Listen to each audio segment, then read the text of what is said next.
কুরআনুল কারীম হচ্ছে মহান আল্লাহ পাক রব্বুল আলামিনের কালাম, আল্লাহ পাক রব্বুল আলামিনের বাণী, চিরন্তন বাণী, আল্লাহ পাকের কথা। যুগে যুগে মানব জাতির হেদায়েতের জন্য আল্লাহ পাক রব্বুল আলামিন নবী রাসূলের মাধ্যমে মানব জাতির হেদায়েতের জন্য যুগে যুগে আসমান থেকে হেদায়েতের বাণী সমৃদ্ধ কিতাব আল্লাহ প্রেরণ করেছেন। সর্বমোট 104টি কিতাব আল্লাহ পাক পৃথিবীর বুকে প্রেরণ করেছেন মানব জাতির হেদায়েতের জন্য। সুবহানাল্লাহ। এই 104টি কিতাবের মধ্যে সর্বশ্রেষ্ঠ কিতাব মহাগ্রন্থ আল কোরআন। পক্ষান্তরে বাকি 103টি কিতাব আল্লাহ পাক রব্বুল আলামিনের কিতাব আল্লাহ পাক পাঠিয়েছেন দুনিয়াতে লিখিত আকারে। কোরআনের নুজুল, অবতরণ আল্লাহ পাক কিতাবী আকারে, বই আকারে, গ্রন্থ আকারে নবী মুহাম্মদ রাসূলুল্লাহ সাল্লাল্লাহু আলাইহি ওয়াসাল্লামের উপর নাজিল করেননি। আল্লাহ পাকের বাণী আল্লাহ বলেছেন সরাসরি জিবরাইল আলাইহিস সালামকে, আর হযরত জিবরাইল আলাইহিস সালাতু ওয়াস সালাম সরাসরি পৌঁছে দিয়েছেন বাণী হিসাবে আমার আপনার নবী মুহাম্মদ রাসূলুল্লাহ সাল্লাল্লাহু আলাইহি ওয়াসাল্লামের উপর। সারসংক্ষেপ কথা হচ্ছে 104টি কিতাবের মধ্যে কোরআন হচ্ছে কালামুল্লাহ, কিতাবুল্লাহর সাথে সাথে কালামুল্লাহ, আল্লাহর কিতাব হওয়ার সাথে সাথে আল্লাহর বাণী। পক্ষান্তরে অন্যান্য আসমানি কিতাবগুলি কিতাবুল্লাহ বটে, কালামুল্লাহ নয়। কালামুল্লাহ এবং কিতাবুল্লাহর মধ্যে পার্থক্য আছে। কিতাবুল্লাহ মানে আল্লাহর কিতাব, লিখিত আকারে, ব্ল্যাক বোর্ডে যেমন আমরা লিখি, কোরআনের যেমন আজকে কপি আছে, একটা গ্রন্থ আকারে আল্লাহ নাজিল করেছেন আগের কিতাবগুলি। তাওরাত শরীফ আল্লাহ পাক রব্বুল আলামিন তখতি আকারে, ব্ল্যাক বোর্ডের সাইজে হযরত সাইয়্যিদনা মূসা আলাইহিস সালামের উপর অবতীর্ণ করেছেন। জাবুর কিতাবী আকারে, লিখিত আকারে আল্লাহ নাজিল করেছেন। ইনজিল, বাইবেল, এটা কিতাব আকারে আল্লাহ নাজিল করেছেন। কিন্তু কালামুল্লাহ কোরআন, এটা কিতাবুল্লাহ হওয়ার সাথে সাথে আল্লাহ পাকের বাণী, আল্লাহ পাকের কালাম। তার একটা উদাহরণ, কোন মানুষকে যদি আপনি দাওয়াত করেন আপনার অনুষ্ঠানে, আপনার প্রোগ্রামে, আপনার মেহেদি অনুষ্ঠানে, সামাজিক অনুষ্ঠানে দাওয়াত করার দুইটাই পদ্ধতি। একটি পদ্ধতি হচ্ছে সিটি আকারে আমি আপনাকে দাওয়াত করলাম, সিটির মাধ্যমে আমি নিজে গেলাম না, আপনার কাছে কল করলাম না, মোবাইল করলাম না, শুধুমাত্র সিটি পাঠালাম। সিটি একজন মানুষের দ্বারা আপনার কাছে সিটি দিয়ে আপনাকে দাওয়াত করলাম, এটাও দাওয়াতের একটা পদ্ধতি। আর দাওয়াতের দ্বিতীয় পদ্ধতি হচ্ছে যিনি মেজবান দাওয়াত দিবেন উনি স্বয়ং মেহমানের কাছে উপস্থিত হয়ে সরাসরি বা মোবাইলের মাধ্যমে কল করে দাওয়াত দেওয়া। গুরুত্ব কোনটি বেশি? যেটা সাহেবে দাওয়াত, মেজবান নিজে এসে মেহমানকে দাওয়াত করে, এটার মূল্য বেশি। আল্লাহ পাক রব্বুল আলামিন 30 পারা কালামুল্লাহ শরীফ নিজের নবীর কাছে মুহাম্মদ রাসূলুল্লাহ সাল্লাল্লাহু আলাইহি ওয়াসাল্লামের কাছে জিবরাইলের মারফত আল্লাহ বাণী হিসেবে প্রেরণ করেছেন, কালাম হিসেবে। সুবহানাল্লাহ। কোরআন আল্লাহ পাকের একমাত্র ঐশী গ্রন্থ, যেটা সর্বশ্রেষ্ঠ কিতাব, সর্বশ্রেষ্ঠ রসুলের উপর সর্বশ্রেষ্ঠ জাতি উম্মত মুহাম্মদিয়ার জন্য আল্লাহ নাজিল করেছেন। সুবহানাল্লাহ। 23 বছরের জিন্দেগিতে আল্লাহ পাক রব্বুল আলামিন এই কোরআনুল হাকিম লৌহে মাহফুজ থেকে অল্প অল্প করে নবীজির কলম মোবারকের উপর অবতীর্ণ করলেন। সুদীর্ঘ 23 বছর যাবত আমাদের কাছে কোরআনের কোনো মূল্য নেই। আপনি কোরআন যদি পেতে চান আপনাকে কোনো কষ্ট করতে হবে না। লাইব্রেরিতে গেলে আপনি বলেন আমি 500 কোরআনের কপি কিনব, আপনাকে লাইব্রেরিওয়ালা ব্যবস্থা করে দিতে পারেন। কোরআনটা সংগ্রহ করা আমাদের যুগে কোনো কষ্টকর না। কোরআনের প্রকৃত মর্যাদা এবং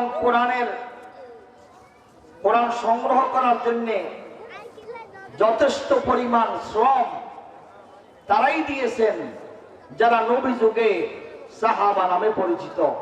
তাদের কাছে জিজ্ঞেস করুন কোরআনের একটি আয়াতের মূল্য কত। রাসূল পাক সাল্লাল্লাহু আলাইহি ওয়াসাল্লামের একজন সাহাবী ছিলেন আমর ইবনে সালমান রাদিয়াল্লাহু তাআলা আনহু। আমর ইবনে সালমান রাদিয়াল্লাহু তাআলার জীবনী।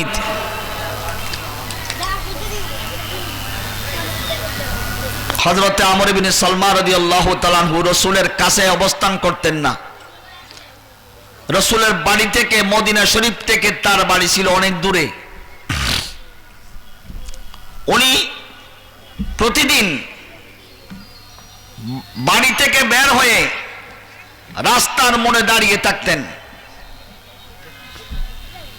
এজন্য দাঁড়িয়ে থাকতেন যে নবীজির দরবার থেকে কোন সাহাবী এই পথে যদি গমন করতেন তাহলে তাদের কাছে জিজ্ঞেস করতেন, ভাই আমি তো বাড়ি দূরে হওয়ার কারণে রাসূলের দরবারে উপস্থিত হতে পারিনি, আপনাদের কাছে কোরআনের কোন আয়াত আছে কিনা। ইসাই নামতে এত কম সময়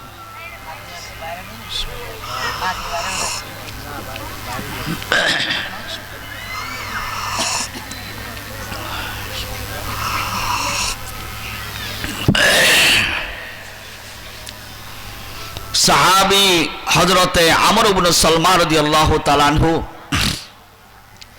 বাড়ির পাশে রাস্তার মোড়ে দাঁড়িয়ে থাকতেন। উনি সব সময় চেষ্টা করতেন যে রাসূলের কাছ থেকে কোন সাহাবাদের কাফেলা বাড়ির সামনে দিয়ে গমন করলে তাদের কাছে জিজ্ঞেস করতেন, ভাই আপনাদের কাছে নতুন কোন আয়াত আছে কিনা। তিনি যদি জানতেন কোন সাহাবাদের কাছে নতুন আয়াত আছে তখন তা শিখিয়ে নিতেন। এই ছেলেরা তোমরা বসো, মোবাইল নিয়ে যেভাবে করতেছো তোমরা, এখানে কিছু কথা আসতেছে না। এটা কোন ধরনের মাহফিল আমি আশ্চর্য হয়ে যাচ্ছি। বয়স্কদের স্থান দেওয়া হয়েছে পিছনে, ছেলেদেরকে বসানো দেওয়া হয়তো মোবাইল নিয়ে খেলা করতেছে। এখানে কি বক্তা আলোচনা করবে না কি করবে? আল্লাহর ওয়াস্তে কোরআনের মাহফিলের আদব বজায় রাখি।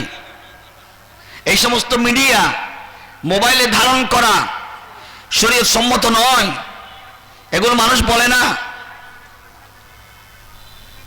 এটা এখানে ধারণ করার কি বিষয় আছে? রেকর্ড হচ্ছে তো, সবকিছু আমারগুলো রেকর্ড হচ্ছে, মনিটরিং হচ্ছে আল্লাহর দরবারে। আমরা যেখানে আসছি আল্লাহ জানে না, তা আবার কি জন্য এগুলো করা হচ্ছে? কোরআনের আদব বজায় রাখি মাহফিলের। আমি কর্তৃপক্ষের দৃষ্টি আকর্ষণ করব, আপনার মাহফিলের সুশৃঙ্খলতা নিয়ে একটু চেষ্টা করেন ইনশাআল্লাহ সুন্দরভাবে একটা মাহফিল উপহার দেওয়ার জন্য। কোরআন আমরা পেয়ে গেছি মুফত। কোরআনের জন্য আমাদের কোনো ব্যাগ পোহাতে হয় না। আলহামদুলিল্লাহ বাংলাদেশে অনেক মাদ্রাসা, একটি ওয়ার্ডে, একটি গ্রামে, আপনাদের এই বাকলিয়া 18 নম্বর বাকলিয়া ওয়ার্ডে কতগুলি কোরআনের প্রতিষ্ঠান। আলহামদুলিল্লাহ আলহামদুলিল্লাহ। তো যে জিনিসের সবসময় আমাদের হাতের নাগালে তার মূল্য নেই, অথচ সাহাবায়ে কেরাম এক একটি আয়াতের জন্য জীবন দিয়েছেন। সুবহানাল্লাহ। এই আমর ইবনে সালমা রাদিয়াল্লাহু তাআলা আনহু বলেন, আমি রাসূলের দরবার থেকে দূরে কোরআনের সন্ধান পাই না, আমার নবীজির দরবারে যাওয়া সম্ভব না, আমি এই জন্য রাস্তায় দাঁড়িয়ে থাকতাম, কখন কোন সাহাবী আমার সামনে গমন করবে তাদের কাছে জিজ্ঞেস করতাম, ভাই আপনাদের কাছে কোরআন আছে কিনা, থাকলে আমাকে দয়া করে শিখিয়ে দেন। এটাই ছিল সাহাবায়ে কেরামের জীবনের ঘটনা। কোরআন যেখানে তিলাওয়াত হয় সেখানে অহরহ আল্লাহ পাকের রহমত নাজিল হয়। এই কোরআনের কতগুলি হক আমাদের উপর রয়েছে। কোরআনের এক নম্বর হক, কোরআনকে আল্লাহ পাকের কালাম বলে বিশ্বাস করা, কোরআনের উপর ঈমান আনা। এটা মানব রচিত কোন গ্রন্থ নয়, মহাগ্রন্থ আল কোরআন, যেটি এক একটি আয়াত আল্লাহ পাক জিবরাইল ফেরেশতার মাধ্যমে আমার আপনার নবী মুহাম্মদ রাসূলুল্লাহ সাল্লাল্লাহু আলাইহি ওয়াসাল্লামের উপর অবতীর্ণ করেছেন। মুসলমান ভাইরা, কোরআন যখন অবতীর্ণ হচ্ছিল, রাসূল পাক সাল্লাল্লাহু আলাইহি ওয়াসাল্লাম জিবরাইলের মুখে মুখে কোরআন কণ্ঠস্থ করতেন, মুখস্থ করতেন। কোরআন যখন নাজিল হয়, জিবরাইল আলাইহিস সালাম একদিকে পাঠ করে, আমার নবী জিবরাইলের মুখ থেকে কোরআন শুনে মুখস্থ করার জন্য চেষ্টা করতেছে, বারবার পড়তেছেন। আল্লাহ পাক রব্বুল আলামিন কোরআনের আয়াতের মাধ্যমে নবীজিকে ইরশাদ করেন, লা তুহাররিক বিহি লিসানাকা লিতাজালা বিহি ইন্না আলাইনা জামআহু ওয়া কুরআনা। হে নবী, আমি আপনার কাছে জিবরাইলের মারফত কোরআন পাঠাচ্ছি। এই কোরআন শিখবার জন্যে আপনাকে কষ্ট করতে হবে না, জিবরাইলের মুখে মুখে পড়তে হবে না। এই কোরআন জিবরাইল পাঠ করবে, আপনি শ্রবণ করবেন, তো আপনার সিনা মোবারকের ভিতরে ইয়াদ হয়ে যাবে। সুবহানাল্লাহ। এই জন্য আমি কোরআন নাজিল করিনি যে আপনাকে কষ্টে ফেলবো। লা তুহাররিক বিহি লিসানাকা, আপনি আপনার জিহ্বা নড়াচড়া করবেন না কোরআন পাঠ করার জন্য। ফাইদা করানাহু ফাত্তাবি' কুরআনা, কোরআন যখন আপনার সামনে জিবরাইল পাঠ করে তখন আপনি মন দিয়ে কোরআন শ্রবণ করেন। কোরআন আপনার সিনার ভিতর ইয়াদ করিয়ে দেওয়ার দায়িত্ব আমি আল্লাহর। সুবহানাল্লাহ। আল্লাহ অন্য আয়াতে বলেন, তাহা মা আনজালনা আলাইকাল কুরআনা লিতাশকা। নবী গো, আমি আপনার উপর কোরআন এই জন্য অবতীর্ণ করিনি যে আপনি কষ্টে নিপতিত হবেন, কষ্ট করতে হবে আপনাকে, না, আপনার কষ্ট করার দরকার নেই। 30 পারা কালামুল্লাহ আপনার কণ্ঠের ভিতর ধারণ করা আমি আল্লাহর দায়িত্ব। সুবহানাল্লাহ। মুমিন মুসলমান ভাইরা, কোরআন এর এক নম্বর হক, কোরআন আল্লাহ পাকের কিতাব মর্মে বিশ্বাস স্থাপন করা। এটা মানব রচিত কোনো গ্রন্থ নয়। নবী মুহাম্মদ রাসূলুল্লাহ সাল্লাল্লাহু আলাইহি ওয়াসাল্লাম এই কোরআন সৃষ্টি করেননি, তৈরি করেননি, তিনি রচনা করেননি। এই কোরআন আল্লাহই নাজিল করেছেন। এটা আল্লাহর কিতাব হিসাবে বিশ্বাস স্থাপন করা, এটা কোরআনে পাকের এক নম্বর হক। আল্লাযীনা আতাইনাহুমুল কিতাবা ইয়াতলুনাহু হাক্কা তিলাওয়াতিহি উলাইকা ইউমিনুনা বিহি। আমি যাদেরকে কিতাব দিয়েছি, কোরআন দিয়েছি, তার এক নম্বর হক তার উপর ঈমান আনা। আমাদের সকলের মুমিনদের একতা দৃঢ় বিশ্বাস আছে, দুনিয়া উল্টে যেতে পারে, কোরআনের আয়াত কোনো পরিবর্তন হতে পারে না। লা ইয়াতিহিল বাতিলু মিন বাইনি ইয়াদাইহি ওয়ালা মিন খালফিহি তানজিলু মিন হাকিমিন হামিদ। কোরআন শরীফের এক নম্বর হক আল্লাহর কিতাব বলে বিশ্বাস করা। 2 নম্বর কোরআনের হক কোরআন তিলাওয়াত করা। কোরআনের তিলাওয়াত সমাজ থেকে অনেকটা বিদায় নিয়েছে। পূর্বেকার যুগে মুরব্বীরা কোরআন পড়তেন, ফজর নামাজের পর সূরা ইয়াসিন শরীফ পড়তেন, মাগরিবের নামাজের পর সূরা ওয়াকিয়া পাঠ করতেন। সূরা ইয়াসিন শরীফ যদি কোনো মানুষ পাঠ করে, আল্লাহ পাক তার দৈনন্দিন যত প্রয়োজন আছে সূরা ইয়াসিন শরীফের বরকতে তার সব হাজত পুরা হয়ে যাবে। ক্বালা রাসূলুল্লাহ সাল্লাল্লাহু আলাইহি ওয়াসাল্লাম মান ক্বারা সূরাতা ইয়াসিন সদরান নাহারে কুজিয়াত হাওয়াইজুহু আও কামা ক্বালা আলাইহিস সালাতু ওয়াস সালাম। কোন মুসলমান, আমার কোন বান্দা, নবীজি বলেন আমার কোন উম্মত যদি সূরা ইয়াসিন শরীফ পাঠ করে সকালবেলা দিনের শুরুর ভাগে, আল্লাহ পাক রব্বুল আলামিন তার ওই দিনের সমস্ত জরুরত গায়েব থেকে পূরণ করে দেবেন। সুবহানাল্লাহ। আমরা তো সকালবেলা ফজর নামাজে পড়ি না, ঘুমিয়ে থাকি। সূরা ইয়াসিন শরীফ পাঠ করি এমন মুসলমান সমাজে কয়জন আছে? মাগরিবের নামাজের পর যদি সূরা ওয়াকিয়া পাঠ করা হয়, ইদা ওয়াকাতিল ওয়াকিয়া লাইসা লিওয়াকাতিহা কাযিবা। হাফেজ সাহেবান এখানে আছেন, ছোট্ট ছোট্ট সবাই হাফেজ মাশাআল্লাহ। সূরা ওয়াকিয়া যদি পাঠ করা হয় তাহলে রিজিকে কষ্ট পাবে না। ক্বালা রাসূলুল্লাহ সাল্লাল্লাহু আলাইহি ওয়াসাল্লাম মান ক্বারা সূরাতাল ওয়াকিয়া ফি কুল্লি লাইলাতিন লাম তুসিবহু ফাকাতুন। যে ব্যক্তি রাতে সূরা ওয়াকিয়া পাঠ করবে তার রিজিকে কোনো কষ্ট হবে না, আল্লাহ পাক তাকে গায়েব থেকে রিজিকের ব্যবস্থা করবেন। সুবহানাল্লাহ।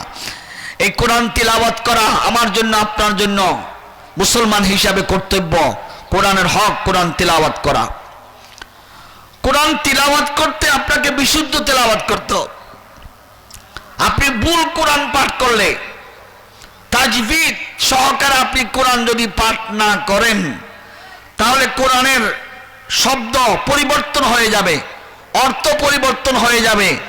আল্লাহ পাক রহমতের জায়গায় নাউজুবিল্লাহ আযাব দিবেন। এই জন্য কোরআনের বিশুদ্ধ তেলাওয়াতের কোনো বিকল্প নেই। কোরআন শরীফ যদি আপনি এক হরফ পাঠ করেন নামাজের বাহিরে, তাহলে আপনার আমল নামায় 10টি নেকি। এক হরফে কয় নেকি ভাই? 10 নেকি। যেমন আলিফ লাম মিম। আলিফ একটি হরফ, লাম একটি হরফ, মিম একটি হরফ। নবীজি বলেন লা আকুলু আলিফ লাম মিম হরফুন। আলিফ লাম মিম তিনটি মিলে একটা হরফ না, বল আলিফুন হরফুন ওয়া লামুন হরফুন ওয়া মিমুন হরফুন। আলিফ লাম মিম বলতে তিনটি হরফ আছে। আলিফ একটি হরফ, লাম একটি হরফ, মিম একটি হরফ। আপনি 3টি হরফ আদায় করেছেন, আমল নামায় 30টি নেকি যোগ হচ্ছে। সওয়াব, আমরা সওয়াব বিশ্বাস করি কম, নগদ বিশ্বাস করি বেশি। সওয়াবটা হচ্ছে এটা দেখতেছি না। আমি বিশ্বাস করি, আমরা বিশ্বাস করি টাকায়, নগদে বিশ্বাসী।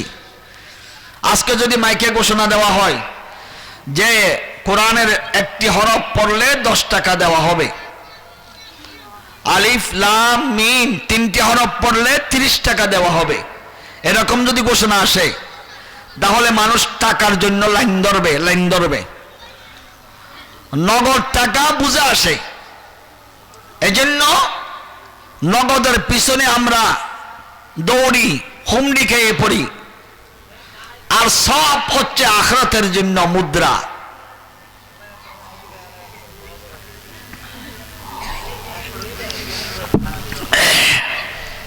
যতদিন মানুষ দুনিয়াতে আছে সওয়াব চোখে দেখবে না। সওয়াব কখন দেখবে? যখন কবরের বর্ডার পাড়ি দেবে তখন সওয়াব দেখবে। আমেরিকার টাকা, সৌদি রিয়াল, ভারতের রুপি আমাদের বাংলাদেশে চলে না।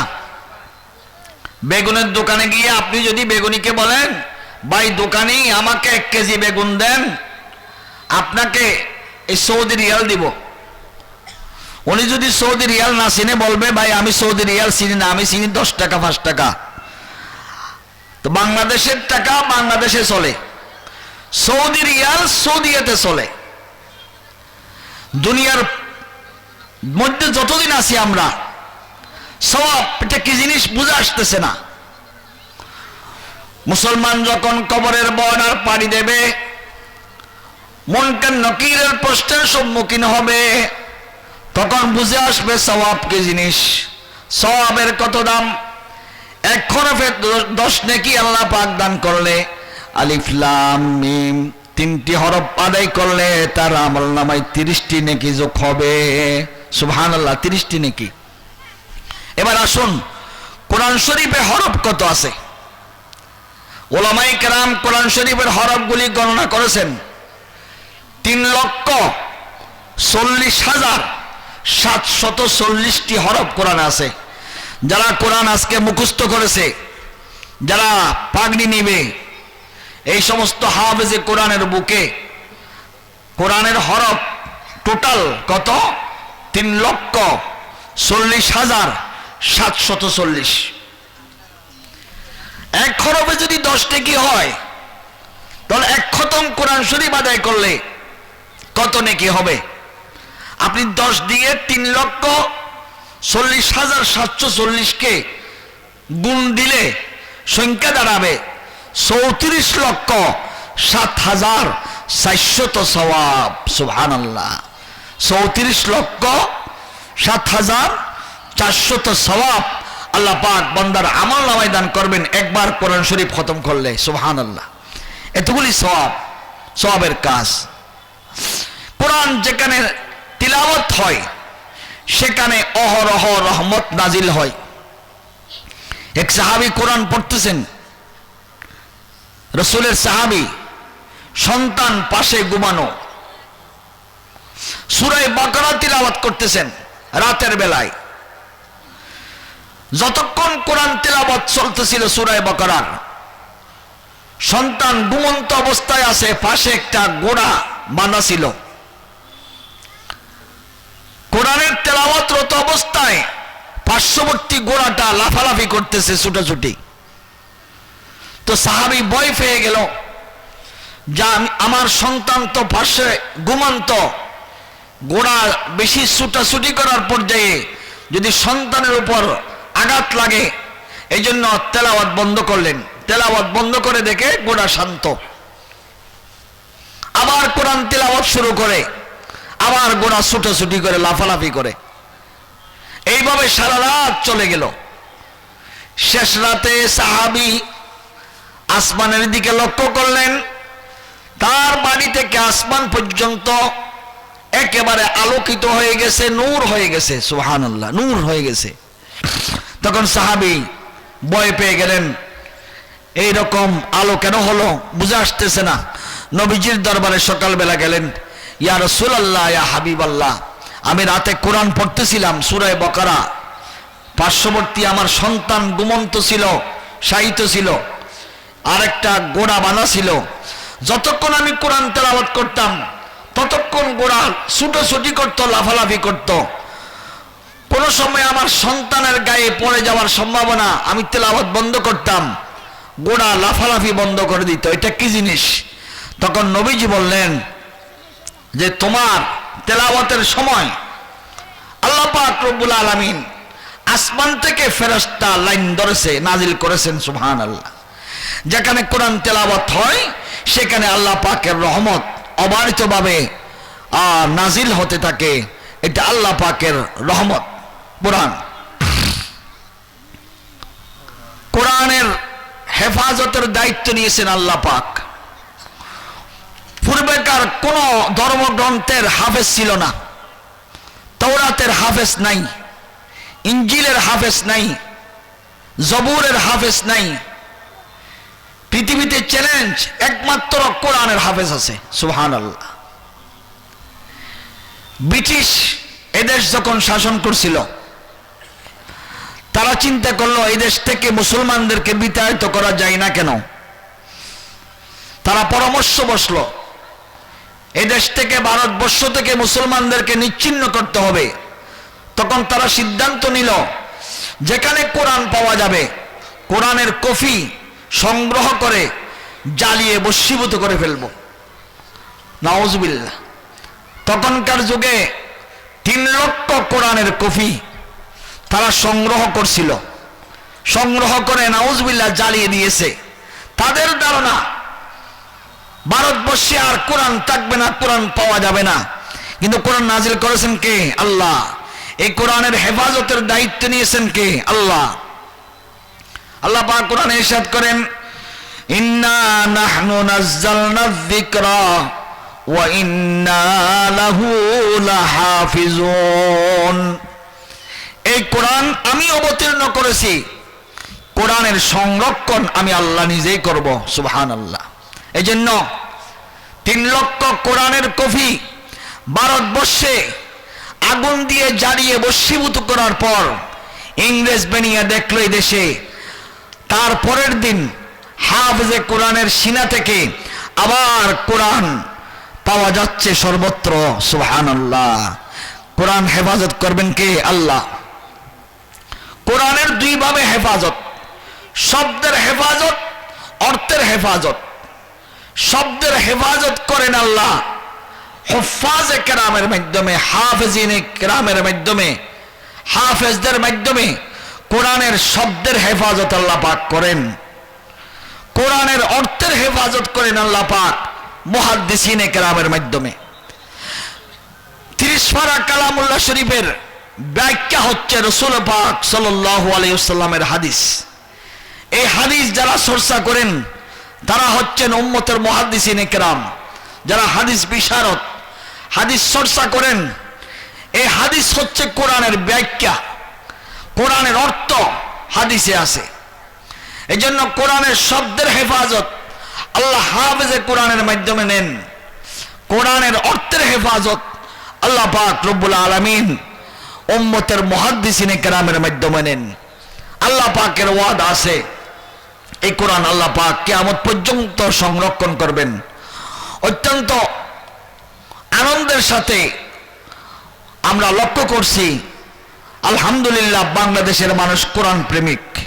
এই জন্য অন্তত পক্ষে নিজে কোরআন পড়তে না জানলেও নিজের ছেলে মেয়েদেরকে কোরআন শিখাবার জন্যে তারা আলহামদুলিল্লাহ আগ্রহী। এই জন্য মাদ্রাসাগুলি এখনো পর্যন্ত সমহিমায় টিকে আছে। সব মাদ্রাসায় এই কোরআনের তেলাওয়াত করবার জন্যে ব্যবস্থা আছে। অভিভাবকরা সন্তানদেরকে কোরআনের প্রতিষ্ঠানে ভর্তি করাচ্ছেন। সুবহানাল্লাহ। এই সিস্টেম অবশ্যই চালু থাকবে ইনশাআল্লাহ। অনেকে লক্ষ্য করছেন স্কুলে ছাত্র পাওয়া যায় না, নুরানি মাদ্রাসায় অনেক ছাত্র।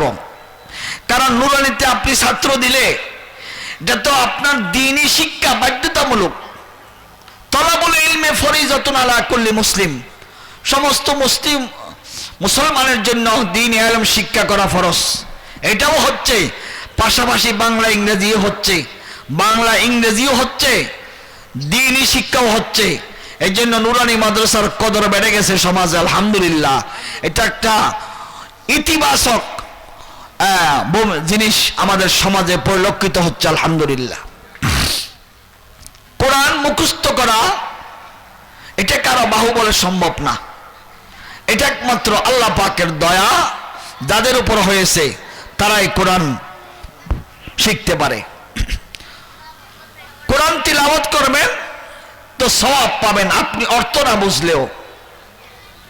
এক শ্রেণীর মানুষ বলে কোরআনের অর্থ না বুঝলে কোনো সওয়াব নাই। এটা ভুল কথা। কোরআন আপনি বুঝে পড়লেও সওয়াব, না বুঝে পড়লেও সওয়াব। ইমাম আহমদ ইবনে হাম্বল রাহিমাহুল্লাহ 4 মযহাবের এক মযহাবের ইমাম, যাদের মত অনুসারে হারামাইন শরীফাইনের ইমামগণ হাম্বলি মযহাব অনুসরণ করেন। এই ইমাম আহমদ ইবনে হাম্বল রাহিমাহুল্লাহ জবরদস্ত কোরআনের খাদেম। তিনি আল্লাহ পাক রব্বুল আলামিনকে স্বপ্নে দেখছেন 99 বার। কয়বার স্বপ্নে দেখছেন? 99 বার। কাকে? আল্লাহ পাককে। সুবহানাল্লাহ বলবো না? 99 বার স্বপ্নে দেখছেন। উনি প্রতিজ্ঞা করলেন যদি আরেকবার আল্লাহ পাককে স্বপ্নে দেখি তাহলে আল্লাহর কাছে জিজ্ঞেস করব, ইয়া আল্লাহ, বান্দা কোন আমল করলে আপনার বেশি নৈকট্য অর্জন করতে পারে? বান্দা কোন আমল করলে আল্লাহর বেশি নৈকট্য অর্জন করতে পারে? একথা আমি জিজ্ঞেস করব যদি আল্লাহ পাককে আরেকবার স্বপ্নে দেখি 100 বারের মতো। ঘটনাক্রমে তিনি আরেকবার আল্লাহ পাককে স্বপ্নে দেখলেন। স্বপ্নে জানতে চাইলেন, আয় আল্লাহ, বান্দা কোন আমল করার কারণে আপনার বেশি নৈকট্য অর্জন করেন? তখন আল্লাহ পাক বললেন, বিতেলাওয়াতে কালামি, আমার কালাম, আমার কোরআন, আমার কথা, আমার বাণী যেটা লৌহে মাহফুজ থেকে আমি নাজিল করেছি। আল্লাহ যেমন বড়, আল্লাহর কালামও বড়। আমি কথা বলছি এটা আমার কালাম, আর আল্লাহ বললে সেটা আল্লাহর কালাম। আল্লাহ পাক বলেন, আমার কালাম কোরআনে মজিদ তেলাওয়াত করলে বান্দা আমার বেশি নৈকট্য অর্জন করেন। ইমাম আহমদ ইবনে হাম্বল রাহিমাহুল্লাহ দ্বিতীয়বার প্রশ্ন করলেন, আয় আল্লাহ, কোরআন বুঝে পাঠ করলে নাকি না বুঝে পাঠ করলে? কোরআনের অর্থ বুঝলে না অর্থ না বুঝলে? আল্লাহ বলেন, বিফাহমিন আও বিগাইরি ফাহমিন, কোরআন বুঝে হোক না বুঝে হোক, কোরআন পাঠ করলে বান্দা আল্লাহ পাকের বেশি নৈকট্য অর্জন করতে পারে। সুবহানাল্লাহ। এই জন্য কোরআন যারা তেলাওয়াত করে এটা আল্লাহর সাথে কথা বলে। ক্বালা রাসূলুল্লাহ সাল্লাল্লাহু আলাইহি ওয়াসাল্লাম, মান আরাদা আন ইয়াতাকাল্লামা মা'আল্লাহি ফালইয়াকরাইল কুরআন। যে ব্যক্তি এই কথা ইচ্ছা পোষণ করে আমি আল্লাহর সাথে কথা বলবো, আল্লাহর সাথে কথা বলতে কোনো বান্দা যদি ইচ্ছা করে তাহলে তার উচিত সে যেন কোরআন পাঠ করে। কোন মুসলমান যদি কোরআন পাঠ করে প্রকারান্তরে সে আল্লাহর সাথে কথা বলে। সুবহানাল্লাহ। কার সাথে? আল্লাহর সাথে। আপনার বন্ধুর সাথে আপনি কথা বলতে মোবাইলে ডাটা অন করেন, এরপর আপনি কল করেন, আপনার মোবাইল নাম্বার জানা আছে বন্ধুর সাথে কথা বলার। আল্লাহর সাথে কথা বলার জন্য মোবাইল কোথায় করবেন? লৌহে মাহফুজে। এটা কোরআনের তেলাওয়াত। কোরআনের তেলাওয়াত করলে আল্লাহর সাথে কথা হয়ে যায়। এই উম্মতের বৈশিষ্ট্য কোরআন হেফজ করা। কোরআন শরীফ হেফজ করতে সময় লাগে কত বছর? স্বাভাবিকভাবে এই যে ছেলেরা কোরআন মুখস্থ করছে 3 বছর, 2.5 বছর, 4 বছর সময় লাগে এই কোরআন মুখস্থ করতে। কিন্তু উম্মতে মুহাম্মদের মধ্যে এমন সন্তানও আছে যে মাত্র 3 দিনে কোরআন হেফজ করছে। কয় দিনে ভাই? 3 দিনে।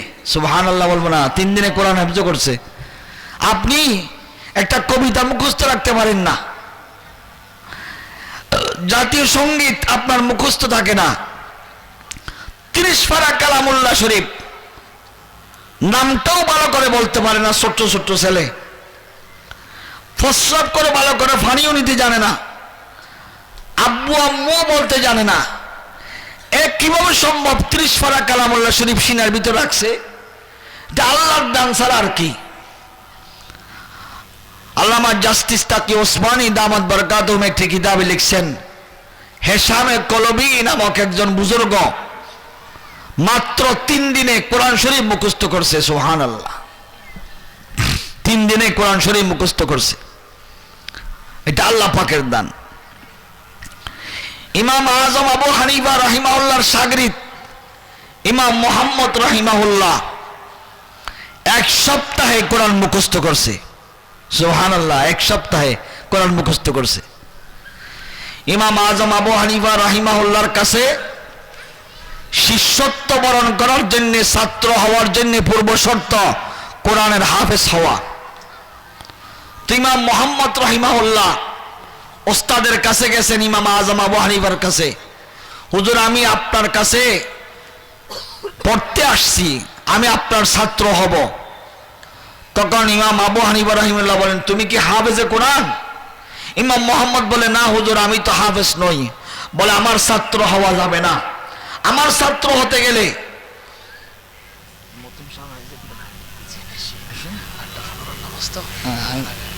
শেষ করে দিই। ইমাম মোহাম্মদ রাহিমাহুল্লাহ ইমাম আবু হানিফাকে বলে, হুজুর আমি তো হাফেজ না। বলে, তুমি আমার ছাত্র হওয়ার উপযোগী নও। তখন ইমাম মোহাম্মদ রাহিমাহুল্লাহ বাড়িতে চলে গেছেন। 1 সপ্তাহ কোরআন শরীফ পড়ছেন। 1 সপ্তাহের ভিতর 30 পারা কালামুল্লাহ শরীফ তার মুখস্থ হয়ে গেছে। সুবহানাল্লাহ।